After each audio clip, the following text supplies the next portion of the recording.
this is shocking to us. We all kind of wonder, why is Dallas in the mix here? Like, sure, Jason Kidd wants to coach him, thinks he can do it, right? And yeah, Nico Harrison, relationship from the whole, Nike days. But I gotta admit, like, I'm completely shocked. I thought this was the last team of the four mentioned between Dallas, Phoenix, and both LA teams. I thought this is the last one that would get the deal done. So what do I know? Like, that this gets moved through. But first and foremost, like, I'll just tell you, like, the stuff I heard immediately after the trade broke. And I start texting people because I'd been in contact with some people, not trying to report anything, just trying to get a handle on, like, what's this week going to be like. The four executives I text, all shocked, all like, yo, right. we didn't think Cuban was going to pull the trigger, because it sounded like Kyrie maybe doesn't want to play with Luka Doncic, or maybe that's on a mix or whatever. And now it's, Mo, I even, like, I just submitted my trade grades, which you can read on The Athletic, and I was like, I have more questions now about the fit than I did when I found out about the trade. Like, the more I think about it, the more questions I have. Yeah, this is going to be, it's exactly that. Every hour that passes, I will have accumulated more questions. Yeah. As to, like, what are we doing here, Dallas? And first and foremost, like, their defense, and granted, it was bad to begin with, but holy shit, is this going to be terrible defensively? No dough, and Kyrie's in the mix. Like, that's like Christian Wood, Kyrie, and Luka. Like, oh my god, yo, Reggie Bullock has got some work to do. Reggie Bullock's already going, like, I need a raise. Better be legit. They're going to give up between 115 and 130 a night. Easy. Between 115 and 130. God, yeah. Easy. But on paper, it's exciting. Shout out to Nico Harrison making the move. Nike guys unite.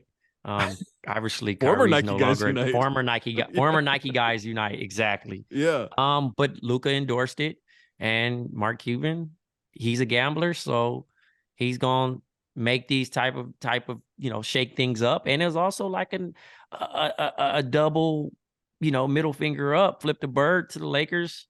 You know what I mean? Yeah. It's like, hey, from the Nets and from the Mavs. Like, look, I beat you at your game. Yeah. Take this, LeBron. And also, we're not giving Kyrie what he wants. So the goal, Mo, is that the offense is going to be so transcendent, right? And they've had a good offense for most of the year, like a little bit of ups and downs, but for the most part, top 10 offense.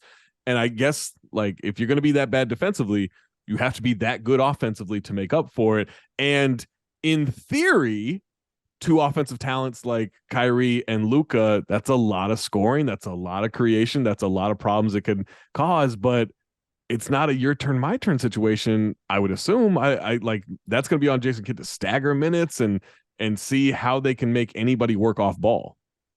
Yeah, I think it starts with just the ball still has to start in Luka Doncic's hands. And I think to give Kyrie some credit on that end, there was a level of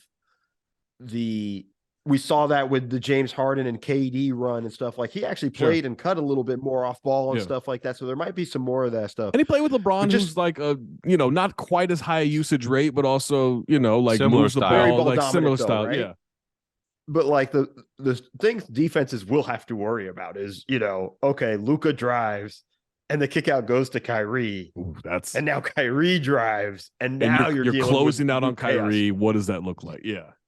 Second side action when he comes in, Luka relocates. You have, Reggie Bullock here. If Kleber's healthy and playing well and things like that, like there's a lot of chaos with that mix there offensively. Like, yeah, I mean, they can score up to 115 and 130. Like, there's going to be a ton of close games just on the pure fact of it's no defense, but a ton of offense. It's going to be fun. Like, I don't know if it's going to be good, but it's going to be fun. Hey, Mark Cuban, thank you for making me interested in Mavericks games again. Hey, also, Mark Cuban, thanks for mixing it up a little bit. Like, I didn't expect this trade on Black History Month. Not gonna lie. I'm not gonna lie to you. I did not expect this one. I thought this was gonna ride out to Thursday. Like, we get this shit done early in the week. Like, now there are more dominoes to fall, but that's the big one. Jay, what's your reaction to this move? I can't imagine you're a fan of this. It's just a huge risk for the Mavericks, just enormous, because you're not just risking that your defense will never be good enough. You're not risking that your current core. You are playing with Luka Doncic's future with the franchise. And it sounds way too early to start talking about that. But we've seen how Kyrie goes to places and destruction seems to follow. And he's never happy. He wasn't happy in Cleveland after they went to several straight finals. He wasn't happy in Boston, where they had a ton of talent around him. Jason Tatum, Jaylen Brown, Gordon Hayward, Al Horford, Terry Rozier, Marcus Morris. Like, they were just loaded. Wasn't happy in Brooklyn, where he went with one of his good friends, Kevin Durant, and eventually left. And obviously his time there was not good. He doesn't play very often, sometimes for reasons outside of basketball, sometimes because he's been injury prone throughout his career. And I just think it's a huge risk. I just think, as much as Luka probably wants it now, there's a lot that comes with playing next to Kyrie Irving that you can't anticipate until he shows up and you see what it's like on a daily basis. And I think Kevin Durant, he signed in Brooklyn to play with Kyrie Irving. He put his fortunes, tied them alongside Kyrie Irving. And I think there was a lot that went with that he wasn't anticipating. And sometimes, like I said, it was not basketball related. Sometimes it was, but there's always something with that guy. And I just think I understand why they make it, because he's an incredible basketball player. He's extremely, they're going to be so historically talented to guard. Yeah, historically talented. And they needed a second creator, a second playmaker next to Luka, somebody to make his life easier offensively. And so from the standpoint of all that, Kyrie makes perfect sense. He's the rare guy who's capable enough of helping you to a championship, who's not going to cost a ton because he's been so volatile for the past lifetime. But this could go very wrong, and I just think that I would be very nervous for the Mavericks. They are betting a lot on a guy who hasn't been reliable in a lot of different ways for years. And what's funny, so I was on the radio Saturday night for Mad Dog Sports Radio, and we had someone call in who was a Lakers fan. He was like, "I'm all in on a Kyrie trade." He said if it works, they'll win a championship. If it doesn't work, it'll be incredible content. And I was like, that's supposed to be what I hope for, right? Like, just the incredible content or like the historically good thing. But this Lakers fan was like feeling that way. And maybe that's the same kind of vibe for Dallas of like, look, man, like, we're taking swings. And if you are worried about the future of Luka in Dallas, which I think it's way too early to start thinking about that. I really. But what happens if Kyrie doesn't work out, though? Honestly, but it's a valid concern. It's a valid concern. But aren't you showing Luka in some way? Yeah, we're willing to take swings to bring things. Like, we took a swing with Kristaps, didn't work out. Took a swing with Kyrie, didn't work out. If it doesn't work out, now he may look at it and be like, yeah, but you're taking the bad swings and that's not working you're out. swinging at bad pitches. Yeah, exactly. But still, like, I do think there is something to that idea. I mean, look, they're 2.5 games out of the third place in the West right now, and who knows how the rest of the West shakes out and things like that. It's not conceivable. Like, they can come out of the West. The West is so wide open with all of this stuff, and there's no team you really feel confident about. So if you're Dallas, at least just looking at this season, why not? You got the way the team was currently constructed.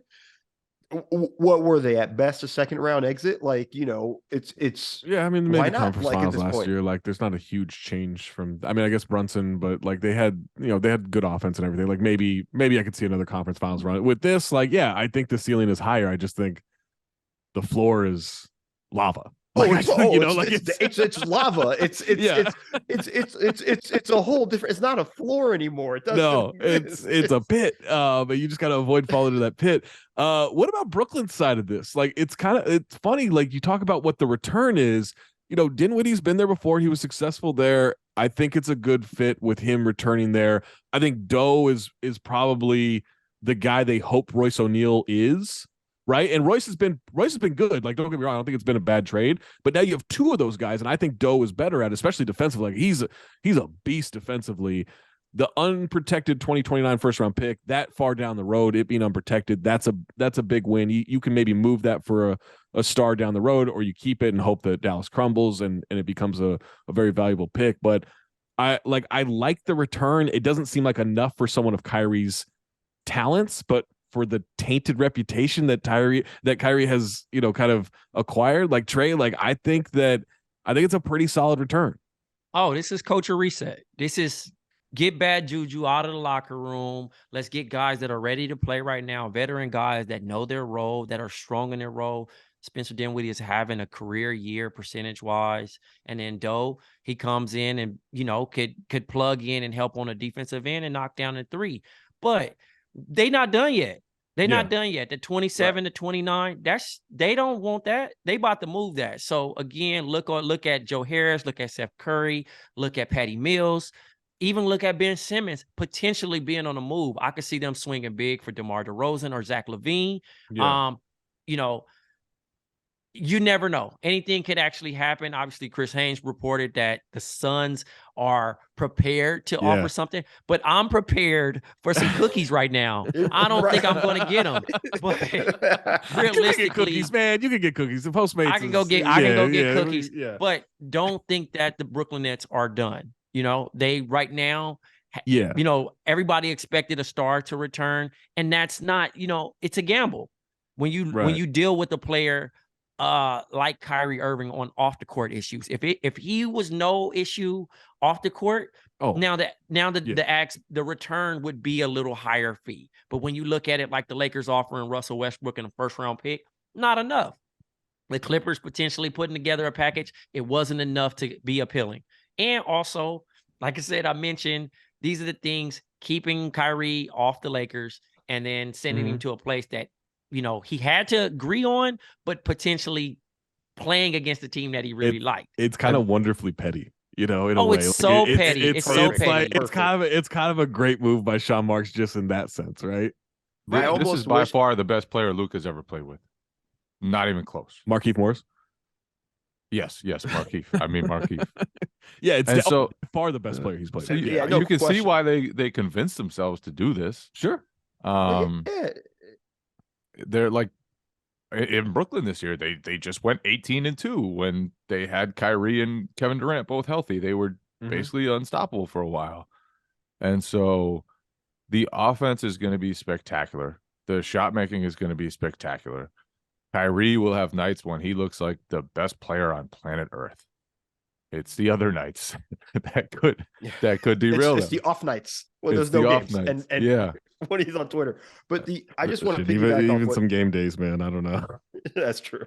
Some of those pregame press conferences could be interesting. Nick Friedell's probably the happiest dude right now. Oh, shout out to Nick Friedell, man. Your job just got really. But I want to piggyback a lot less interesting though. Now it's just for them, the Nets are in a position with assets to go do something and to go get more, even if it's not this trade deadline in the offseason to build a team the way they want to.